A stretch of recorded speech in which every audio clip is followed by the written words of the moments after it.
Hey guys, Apocalypso here, back with another episode of Extreme AI Matchups. And this one will be the Saracens versus the Lithuanians. Very interesting matchup, and you'll see why shortly. Alright, so we have the blue, uh, Caliph Al Muiz as the Saracens, and then you have uh, I can't read that. Get Gediminas as the Lithuanians. Map is Mediterranean. You've seen that 100 times before, so nothing really special. Anyway, so the Saracens are classified as a camel and naval civilization. So naval civilization definitely going to help on this map for sure. And so the first bonus is that market trade cost is only 5%. Now this is a very complicated bonus. I don't really understand how it works myself, but I think what it means is basically as you trade, as you like sell resources to get other resources, uh, you don't have to pay as much. I'm I'm not actually sure how it works. Spirit of the Law has explained it in the past, but I still don't understand it. That's how complicated it is. Of course, there was a big mathy explanation. I'm not good with math, so probably wouldn't have understood it anyway. Uh, so that's it's a complicated bonus. Uh, Bottom line, I'm not the person to explain it, so I'm just gonna skip over it. So then the second bonus is that markets cost minus 100 wood. So I think it normally costs 175 wood, so this time it only costs 75 wood. So obviously having really cheap markets is a great bonus and has a lot of synergy with the first one. So you can basically, excuse me, you can basically just build a cheap market and then just sell resources to get more gold than usual. Because I know that's how much it does. I know that much about how much it does, but you can basically do that, and with a cheaper market, it's easier to to do it, and it's also less expensive. So that's very helpful. So then transport ships have 2 times hit points and 2 times the carry capacity. So obviously helpful on a water map because uh, well you have extra hit points on your transport ships, and you also have extra carry capacity, so they're safer and also more efficient. So that's helpful on a water map, especially one like islands where there's no actual land contact between the players. So transport ships are vital on that map. That's not going to happen in this case. Transport ships are not going to be useful on this map, but it's still a useful bonus for water maps that are not Mediterranean, that have some kind of that are have no land access. That's what I'm trying to say. Anyway, so galleys attack 25% faster. This does apply to this map, and basically what it means is you can have fewer galleys and they'll do just as much as other civilizations' galleys. If you have an equal number of galleys, that means you'll strictly win basically every fight. That's just against galleys.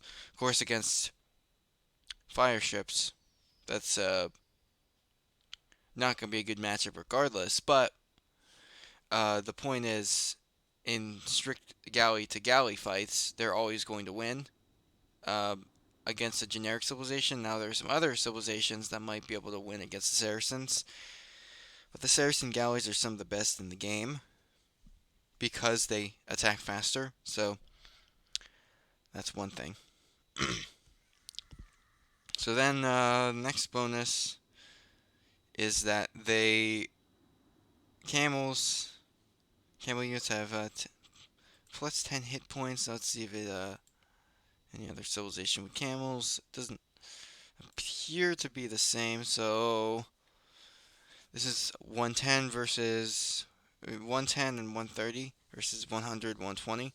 So pretty subtle bonus. I think it might be actually be a relatively new bonus. I don't remember it in the original game, so I think it might be a new bonus because I used to play the Saracens a lot, and I don't remember that bonus being old, so I think it's a new one. But obviously tankier camels is going to be helpful since they are a camel civilization and they don't have access to cavaliers. They do have access to hussar, but they don't have access to any other kind of heavy cavalry. So having extra tanky camels is very helpful. So then the team bonus is that foot archers have +2 attack versus buildings. Not very useful. It constantly gets memed on. Basically, you take slightly less time to destroy buildings using only archers, but you shouldn't really use only archers to destroy buildings anyway. So, I mean, what's the point of the bonus? Really? I mean, it's just silly. It's not really useful at all. Anyway, so the unique unit, I think I'm actually making good time here. The unique unit is the Mamaluke, which is it's a ranged. It says Saracen unique camel unit with ranged melee attack, strong versus cavalry, weak versus archers and pikemen. Now, as you can see, it only has. Okay, there's no actual way to hover over it, unfortunately. Um, as you can see, it only has like 3 range, so it's actually not very tanky at all either. It's only 65 HP and 80 HP compared to the again Camel Riders 100 and 120 without bloodlines. Uh, and doesn't they do get bloodlines? Okay. Anyway, so yeah, so Mamaluke is kind of situational actually. It's not particularly useful in comparison to normal camos in like a one-on-one fight because it is so much weaker in terms of HP. Now, in terms of attack, it's 8 and 10 versus go back 6 and 7. So it does have more attack, and I think it has more bonus damage too. It is somewhat useful for hitting and running, but as I said, it only has a range of 3, so it's not going to be very helpful for hitting and running. It's not like a cavalry archer, which has, I think, like a range of 5 or something. So it's definitely not great in terms of range. So it's very situational, I would say. It's very expensive too. It's 55 food and 85 gold, whereas the regular camel rider is 55 food and 60 gold. So it's the same food cost, but quite a bit more gold. So it might be slightly better than the camel overall, but it is weaker in terms of HP, but has more attack, but it has a very mediocre range.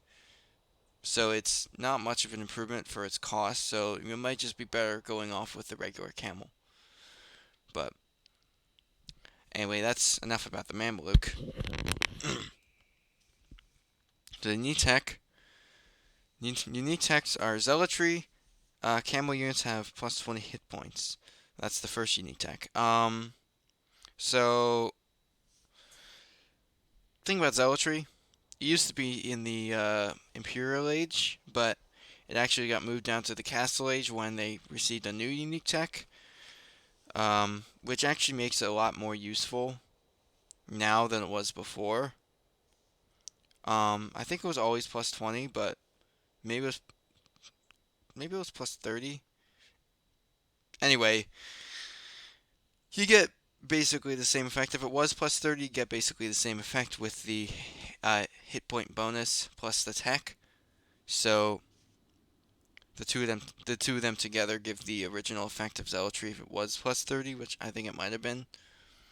But it's basically another bloodlines for camel units specifically, and this does apply to the Mamaluke. So regular Mamaluke with bloodlines has 85 hit points. Elite Mamaluke has 100 with bloodlines, and then with zealotry, actually I think no, it has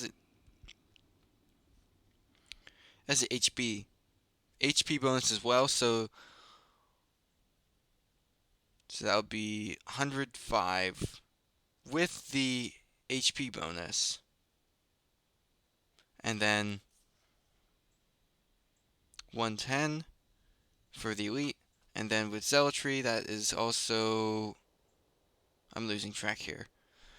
With the HP bonus, with the zealotry it is 125 versus 135 or 130. 130, yeah, 130. So yeah, that's actually that's pretty impressive compared to its unupgraded HP. And then the camel, uh, let's see, 100. So with bloodlines and the bonus, it's 130. So then with the zealotry, it's 150 with the regular camel rider, and then the heavy camel rider is by default 120. So with bloodlines, it's 140. With the HP bonus is 150, and then with zealotry, it is 170. So holy cow, their their camels are super tanky. It is quite a drastic improvement, and the point is you want to research zealotry as soon as possible, but it is very expensive. 400 food or 500 food and 450 gold. But it does give such a huge improvement to your camels and your Mamelukes that it's actually worth picking up. And you get in the Castle Age too, so that's another thing. You get all that improvement one age earlier than you could before, which is that is very good. And then the other unique technology is called Counterweights. This is the new one that they just received with Dynasties of India, with the patch that came with Dynasties of India. So it costs 650 food and 500 gold, so more expensive than Zealotry. Trebuchets and Mangonel line at plus 15 attack. 15% attack, excuse me. Now that's arguably less useful than Zealotry, because, I mean, Trebuchets already have a lot of attack, and Mangonels, you're probably not going to see them all that much as the Saracens. I mean, they do have Siege Onager, and I believe they do have Siege Engineers, so, but Mangonels already do quite a lot of damage to begin with, so this is arguably less useful than Zealotry, because Camels are already pretty weak to begin with. Like, most of the time they're only good as an anti-cavalry specialty unit, but Zealotry makes them a lot stronger. But Counterweights is less useful in my opinion, because Trebuchets and Mangonels are already pretty strong to begin with. Trebuchets are good at outranging things, so you're not really gonna need to have the extra attack most of the time. Now, obviously, it helps in Treb Wars. They take the enemy trebs take fewer shots. And then if you really need to get that castle down as quickly as possible, Counterweights is going to help. But trebuchets already have a lot of attack. I mean, they have 200 attack, so 15% is not that much.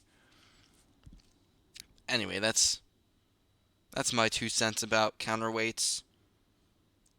Other people have gone way more in depth with it. But now moving on to the Lithuanians, because how long have I been recording here?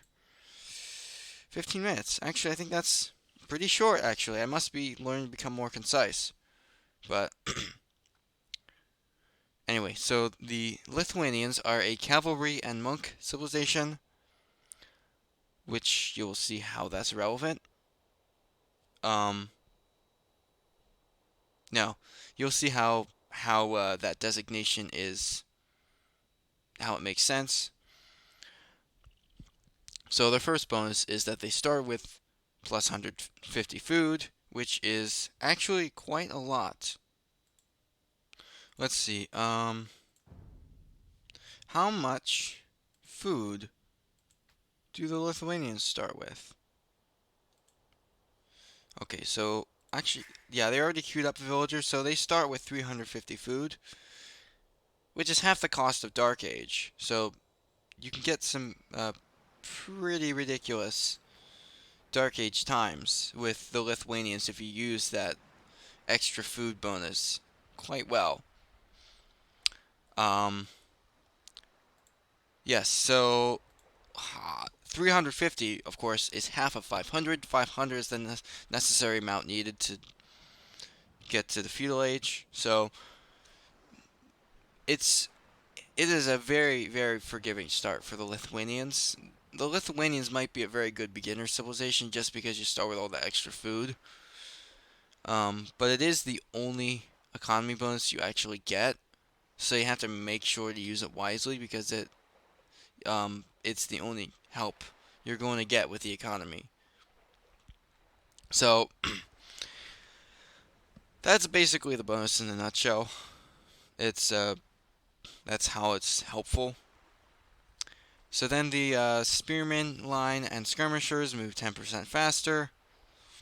So that is helpful for chasing down counter units, because I believe that archers are actually slightly faster than elite skirmishers, or than, skirmishers in general. So I think skirmishers are actually able to keep up with them now, that's pretty good. You actually be able to get a few extra hits in against enemy archers if they're running away, and that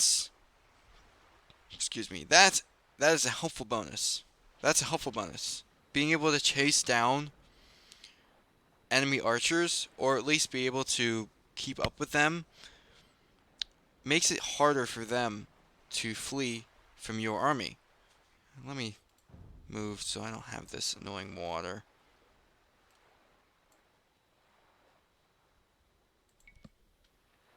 Yeah, it's still gonna be there. Whatever. Anyway, so... Oops. That's the Saracens. Lithuanians. There you go. Yeah, so that's obviously a helpful bonus for the skirmishers. Oh, the water's gone. Okay.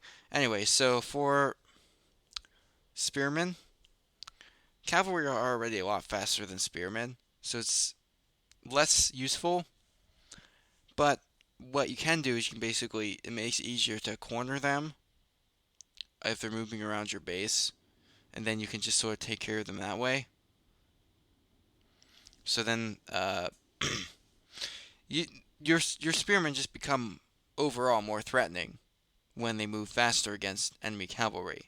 And that's kind of the important part of the bonus, that it's more threatening. So then the third bonus, this is probably the most interesting one, is that each garrison relic gives +1 attack to knights and lightus, maximum +4. Now, I think I actually made reference to the Lithuanians in the last episode, because the Burmese have a team bonus that reveals relics on the map for everybody allied with them. Now, that's especially helpful for the Lithuanians because it makes it easier for them to pick up those relics. Now, it's not like a passive bonus, like extra attack for knight. Like, if it was just extra attack for the knight line, just like a flat attack increase, that would be a more passive bonus. But this one you actually have to work for, which can make it a bit challenging. But you do have that team bonus where monasteries work 20% faster, so that applies to the monks, so you can get the monks out faster and get relics. And then you can also upgrade those monks faster so that you actually can utilize them more effectively. And I believe they get every single monk technology. Yeah, they get every single monastery technology. So all of those are going to be researched a lot faster. Now, of course, that also applies to civilizations that they're teamed with because it is a team bonus. So uh, it's a good synergy for civilizations like the Bohemians, or the Burmese, or the Aztecs, or the Spanish. Basically, any civilization with good monks that they can utilize the bonus effectively. So that's the reason it's a good team bonus. It synergizes well with the relic bonus, and you have to make sure to guard those relics early on and collect them, so you can maximize the attack that your knights and your lights are doing as much as possible. If your opponent collects all the relics, your knights are going to be average. So you have to make sure to collect those relics so your knights have extra attack. And they do have all the way up to paladin, and they have bloodlines, and they have husbandry, and they don't have blast furnace. That's important. They don't have blast furnace, so at most you only have an extra 2 attack over any other knights. If they had blast furnace, it would be ridiculous because they would have a straight up +4 attack increase over any other civilization with the max number of relics. But the fact that you don't get blast furnace means you only have +2 at any time if you have all the relics.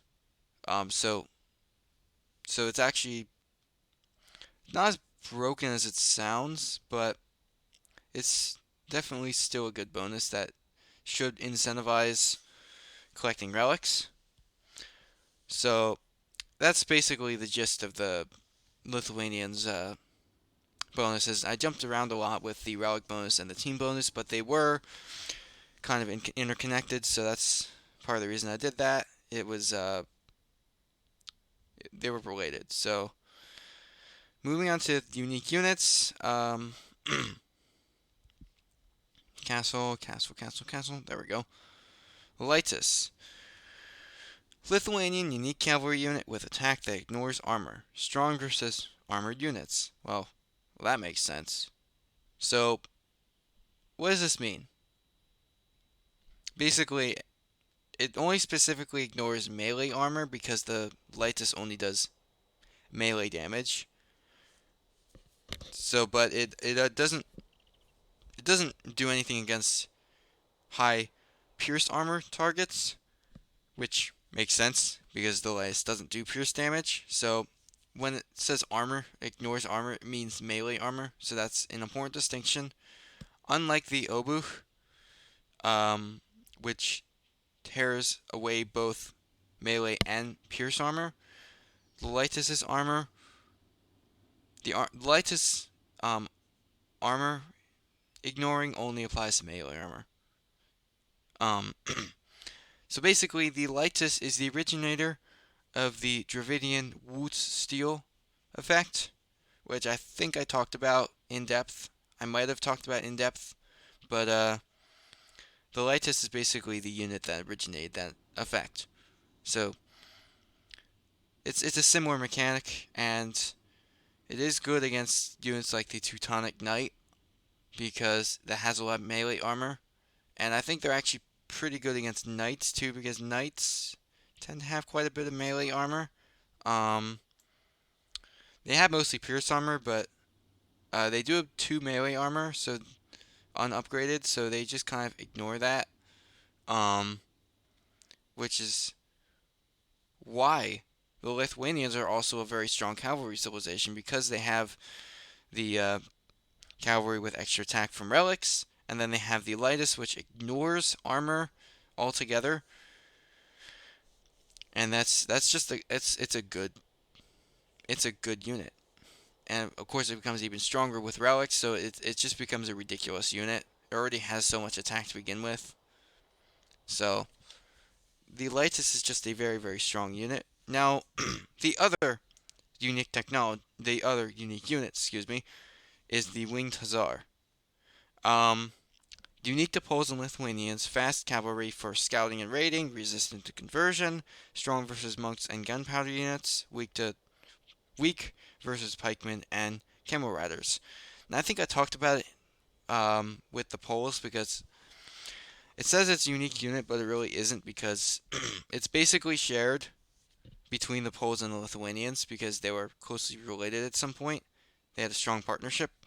But uh, I believe the I believe the um, Lithuanian Winged Hussar is completely generic, whereas the Polish Winged Hussar has trample damage, fully upgraded. So um, that's something to consider. But it is a good improvement over Hussars, and I think I talked about that, so I'm not going to go too much in depth into it.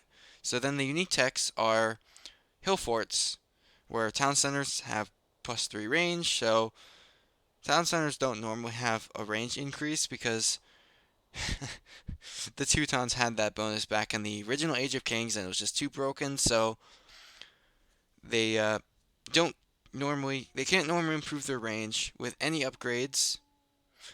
But hill forts just gives them extra range, straight up, which is helpful for defensive purposes, but it can also be used to kind of like cheese a town center rush or whatever, like a town center drop. So I predict that that could be a pretty good strategy with the Lithuanians.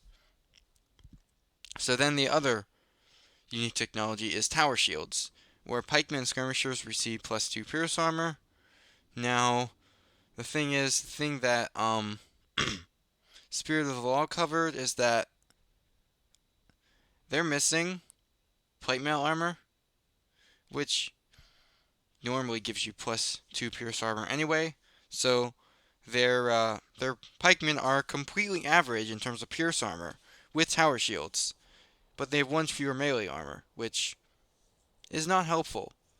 But I believe the skirmishers are strictly better, so that's something to keep in mind. Of course, I already talked about the benefits of those units with their extra speed, so they just basically become a little bit tankier. Um, so that's basically what it does, and I'm going to continue the game because I don't want this to be too long.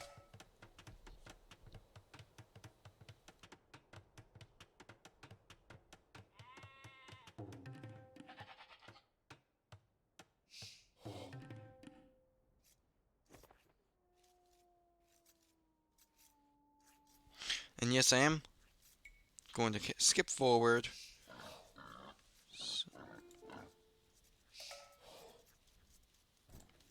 So, Grush. Go Galley Rush, that's what it is.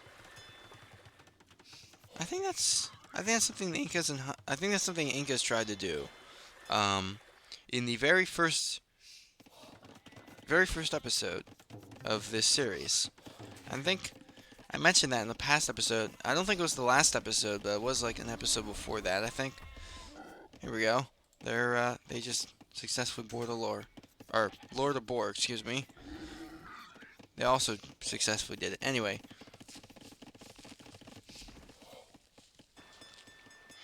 Was it the Saracens that wanted to? Yes.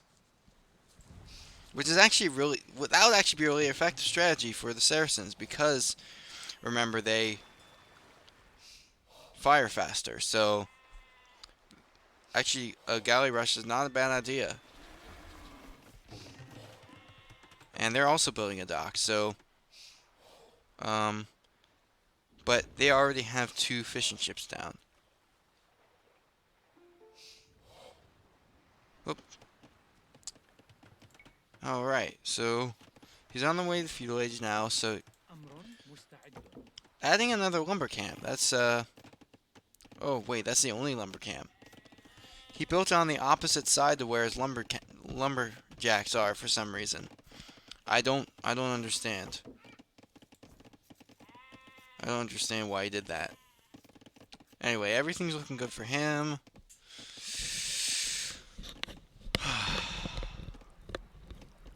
He just added another fishing ship here, but they already have 3, so how's he doing in terms of advance? Yeah, he's already most of the way to feudal age. Again, the extra food's probably helping with that.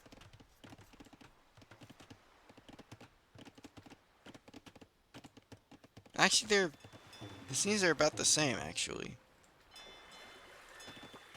I think they might actually advance at the exact same time. Yeah, they advance like the exact same time, which is very interesting. It's not, that doesn't happen very often. So, as he said, he is going to attempt to do a galley rush. So he didn't create any more fishing ships. So the Lithuanians do have, well, maybe he does have more fishing ships. Actually, he might not. No, Lithuanians have more fishing ships. So they have that food economy, whereas the Saracens don't seem to be focusing so much on that, even though they probably should be because the navy is their bonus, or is their special part of their specialty. But they are beginning to build galleys like they said they would. So anyway,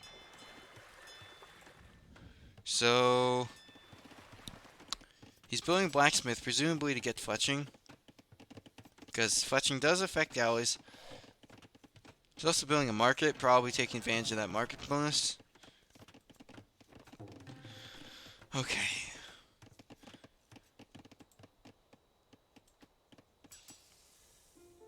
Huh. This is very interesting. He's building fire galleys.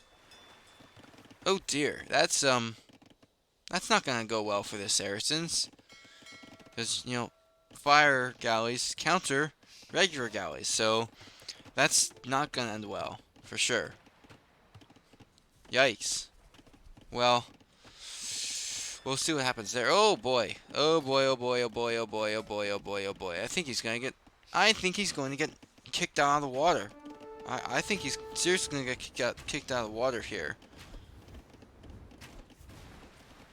That's no good. Yeah, they're sending they're just sending more. Yeah, they don't have enough ships here. They're using the wrong kind of ship. They should what they should do is they should train demo rafts to they should build demo rafts to clean up these fire ships, and then actually try to gain some water superiority. They have 3 docks. Saracens only have 1, and it looks like it's probably gonna go down. So, oh, they have another one, but not very good on water for a civilization that's supposed to have a water specialty. So, very poor decision making here, I must say. So they have a tower to defend against enemy ships, presumably. Anyway, so what is going on here? That's a pretty big navy, at least for the feudal age. Considering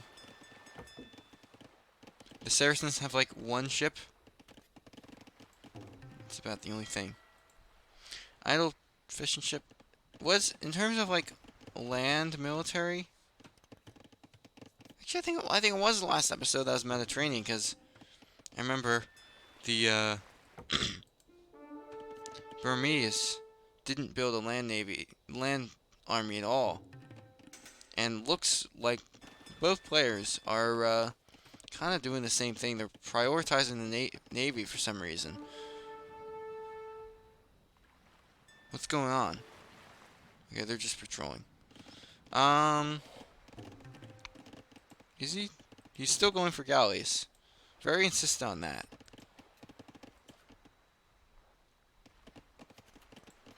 Very insistent on those galleys. But he has one dock. One dock building fishing ships, another... Actually, both are doing fishing ships. But he can do one doing military and the other doing economy.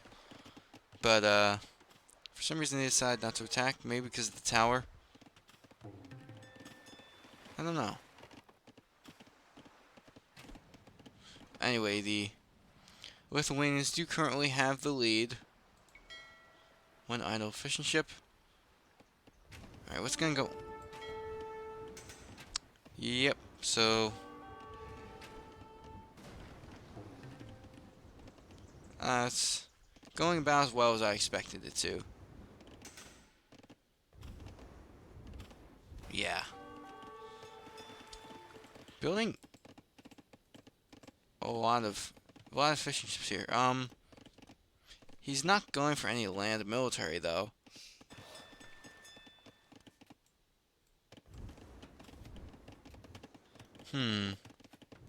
Neither of them are going for any land military at all, which I find to be a very peculiar choice. I believe that tower is about to take... Yep, the tower just took one ship out, so...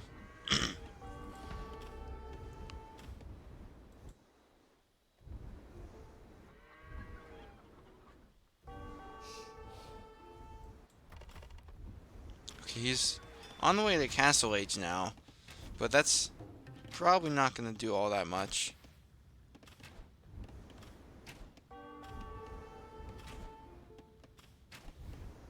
Alright, yeah, okay, the tower and the galley were both shooting at the fire galley. Whoa, what?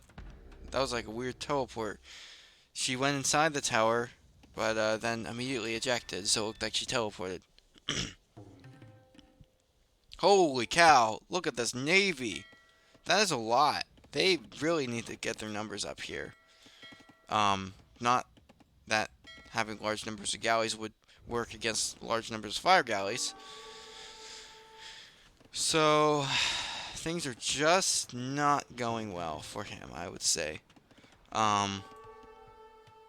This is going to end up being an entirely naval game, isn't it? I hope not.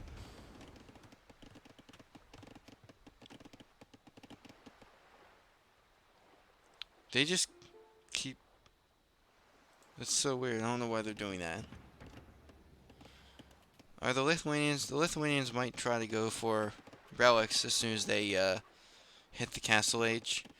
Which they... It seems like they'll be there before the Saracens... After the Saracens, excuse me. Saracens are going to get to the Castle Age first. And it does seem they're trying to build a... Going to try to build a land army now. I keep calling it a land navy. Anyway, they are gonna try to build an army now. So, maybe they realize that trying to go with ships might be a lost cause. Although he does seem to be going for some demo rafts. There's one demo raft right there. He might realize going for demo rafts is a good option, but I don't know.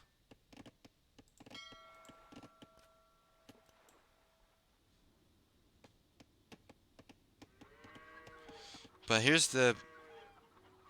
It was advancing, now it's not. Okay, they just upgraded to fire galley and war galley, so all ships are upgraded by war galley, which is pretty weird That dates back to African kingdoms where they just kind of added the fire galley and demolition raft just to make water battles more interesting and balanced in the feudal age. So that was just sort of the thing they did, and they didn't really have adequate preparation for it. So they just kind of did that solution, which I guess it works, but I just think it's kind of out of place. Making some knights. Oh, he's making a monastery. Is he trying to go for relics? Is he making monks? I don't know. He's not making any monks right now, but he is going for an archery range. What do they have in terms of archers? They only up to crossbowmen. They do have ring archer armor and bracer. And they have hand cannoneer. And they have heavy cavalry archer for some reason. I'm not sure why. I'm not sure why they're going for an archery range. Maybe they'll just try to... well, they're going for 2 archery ranges. I'm not sure what they're doing. So I guess we'll find out. He's gonna go for that relic. So if he has any 3 archery ranges, I don't know what he's planning on doing with those. But so I'm not sure if he's planning on going for any kind of stables at all. But he is trying to go for the relics, I think. There's...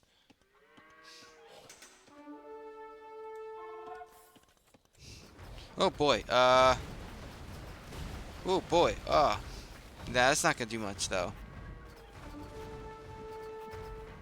Yeah, I think this is a lost cause, so... sorry, Saracens.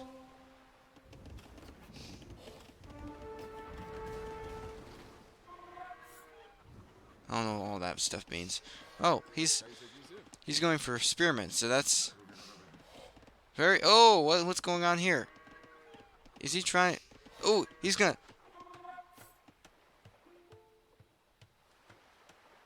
disappointed me. I thought he was gonna try to... oh, yeah, he got the monk, alright. Yeah, he got the monk. So, that relic will get denied, so... here comes the spearman, but it's not gonna do much against 3 knights. So...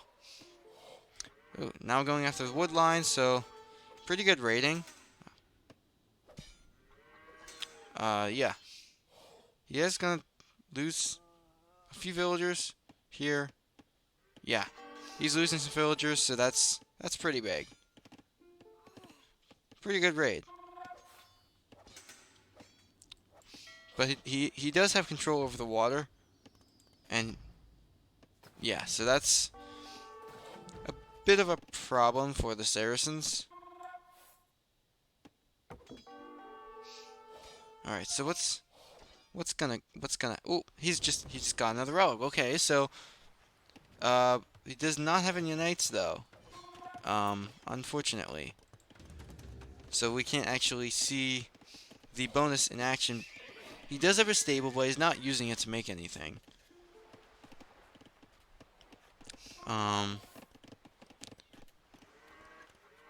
So what is the Saracen stone economy like? You know, he has 2 people on stone. That's gonna take a while. Anyway. I'm not entirely sure what they're all doing. So right now, I think he's just... Saracen's just kind of waiting. Lithuanians, how many relics do they have? They only have 1. But I thought there was a monk coming back with another one. Yep, there he is. So he's about to have another one, so that's gonna help with a lot of the gold. Oh, he's going up to Imperial Age. Okay, so that's gonna help a lot.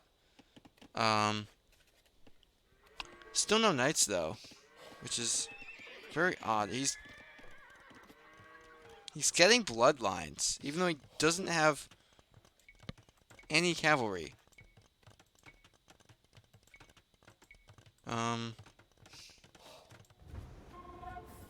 That's so weird. Oh, he does seem to be trying to go for knights now. Okay, so it appears that's what he's doing. So that's very interesting. He decided to get bloodlines before creating knights, which I would not generally do, because why would you upgrade a unit? Why would you like upgrade a unit before you create it? Like if you don't know for sure that you're gonna create a unit, you shouldn't upgrade it. At least that's what I do. Oh, oh, that fisherman's gonna die. Yep. Yep, so that sucks for him, I guess. That fisherman's gonna be safe though, but this mill, definitely not safe. It is going to be destroyed. So, yes. Another villager goes down. Okay, so how many relics is this for? Okay, he's building another stable. Very interesting. Another stable. Well, he's really going all in on the stables now. So it does seem like that's 3 stables right here. Another one right here. Another one right here. Are there any other stables? Not that I can see. So he's 5 stables. Yes, 5 stables. Yes. So he is going all in on the knights now. So that's actually good. He's taking advantage of that bonus, and I believe, yes, that knight has 13 attack, 2 relics, so he's gonna get another attack soon. Oh, hello, there's an attack going on here. Okay, so the Lithuanian pikemen versus Saracen knights. Oh, now they're halberdiers. Okay, yeah, this is gonna go way differently for the. Holy cow! Look at that. You see, they got obliterated. Holy cow! That was carnage, if I've ever seen it.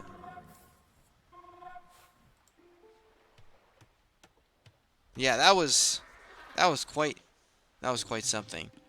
Oh, now he's actually going forward now. Okay. Oh, whoa. Okay, yeah. This is gonna be a problem for the Saracens. Oh, he's creating camels. Oh, he's starting to. Yeah, he's creating camels. Does he have? It appears he does have. No, he has bloodlines. I don't think he has zealotry though. Okay, so. All right. Yeah. Oh. Okay. Yeah. Yeah. These camels and knights aren't gonna be able to do much against these halberdiers. Yeah. So.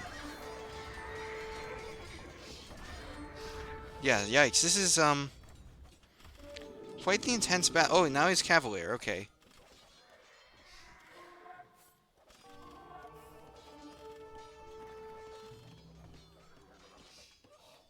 Alright, so. Okay, so now the Saracens are going for a university. Not sure what they're planning on doing with that.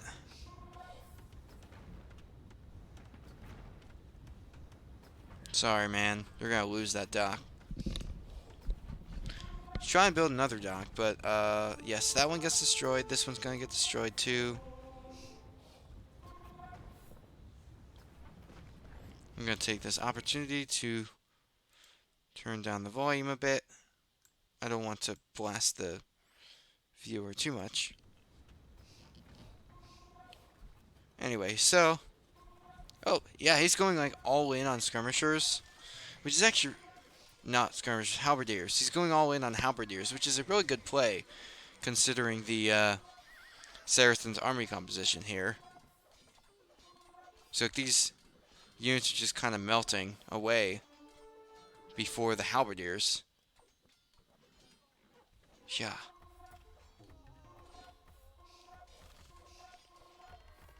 Although individual halberdiers aren't that good. So, ooh, He's gonna try to collect that relic, but I think it might get denied. Ooh. Or not. I see it. I heard a castle. Oh, there's the castle. Is he going for... He's going for tower shields. Okay. So... Currently has 2 Pierce armor, so he's about to get...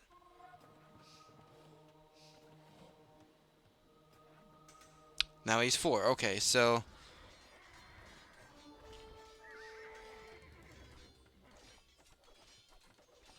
Yeah, so... Yeah, the relic bonus is definitely coming in handy here. Is he going for Paladin? He doesn't appear to be going for Paladin right now, but he doesn't need it, actually. Because the attack is high enough with the relic bonus that they just kind of shred everything. And the halberdiers are really strong too, so... But you now have the battering rams to... cat rams to, just kind of demolish everything. So that's...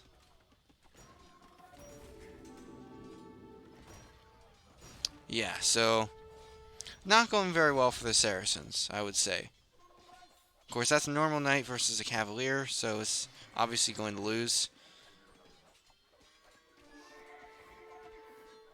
Ooh, but he's going to lose a ram here.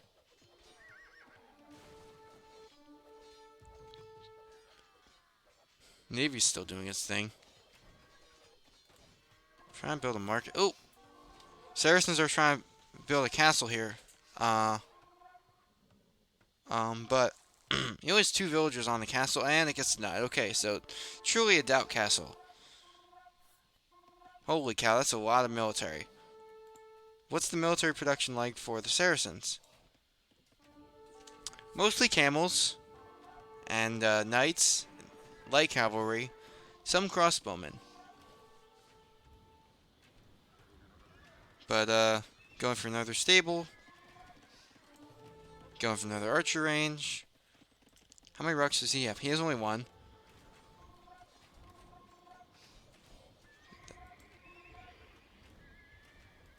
The Lithuanians have 3 relics. Holy cow, that's a lot of relics. Okay, so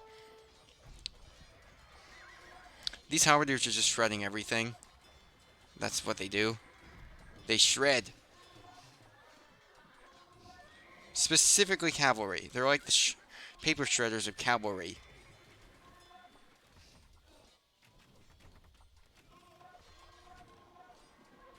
All right, yeah, this is insanity.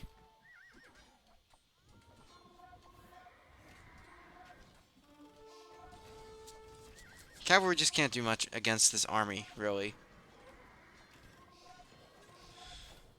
Like, even camels just die. Which is pretty insane considering these are Saracen camels. Saracen camels are some of the best in the game.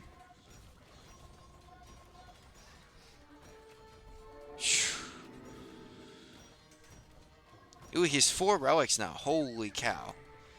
There's a paladin? Hold up. That paladin... 22. No. 20 attack.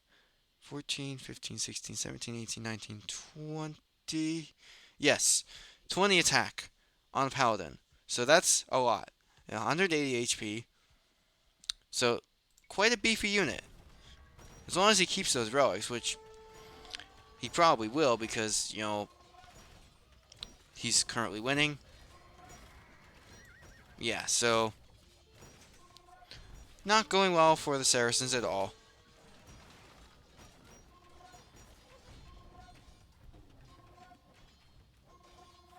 Yikes. Just yikes.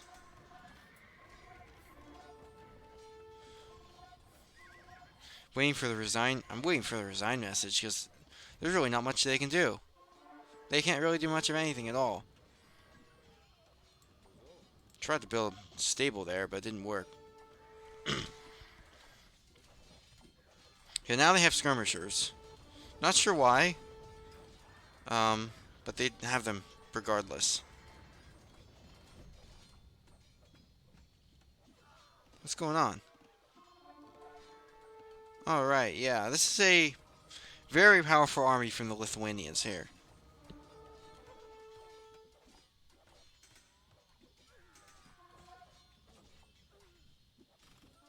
Yeah. This is utter insanity. Utter madness. They're still going. They're researching elite cannon galleon. Are they planning on raiding the coastline with cannon galleons? Oh, that's what they're doing actually. With just one cannon galleon. That's very interesting. Oop, he resigned. Alright, so...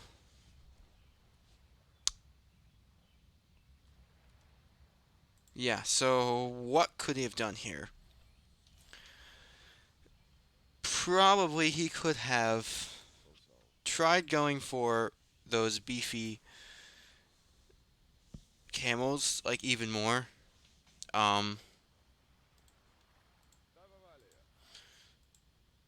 Like, he probably could have tried going for camels even more, but, I'm not sure it would have worked against that army of halberdiers.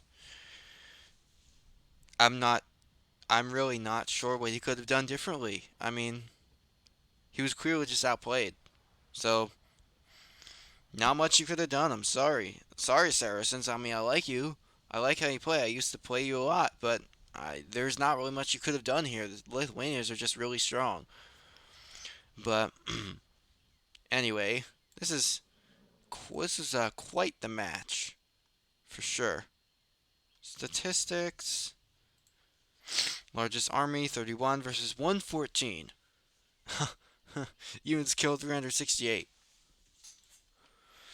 Uh, Technology, society, relics captured 4 versus 1. Total castles 2. Was there another castle? I didn't know where the other castle was. Oh, there was. We didn't see any. We didn't see any Elitis, though. That's not the proper plural. I just don't know the proper plural. I mean, I know it, but I don't know how to pronounce it.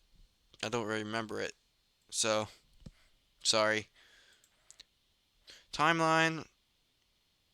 Yikes. They clearly had the military advantage the entire game. It was just too strong for the Saracens to handle. That's just how it went. So, yeah. Well, that was very interesting. And well, I guess I'll see you in the next video, whatever that is. So, actually, I got PSO working on my computer, so maybe I'll try doing a video where I play PSO, Age of Empires, and Minecraft all at the same time. So, be on the lookout for that, because that would be crazy. My computer is going to die.